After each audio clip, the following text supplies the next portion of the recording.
எத்தனை நிந்தைகள், எத்தனை தேவைகள் என்னை சூழ நின்றாலும் உமை பார்க்கின்றேன்.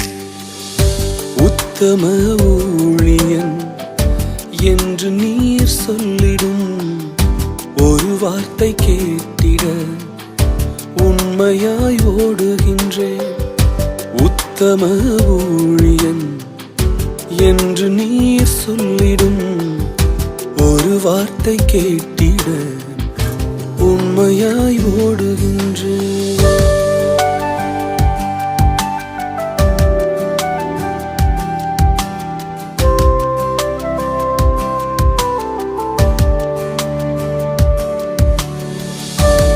எங்க ஊழியத்துல வீணான புகழ்ச்சிகளும் பதவியின் பெருமைகளும் எங்களுக்கு வேண்டாம்ப்பா. உங்க கால் சுவடு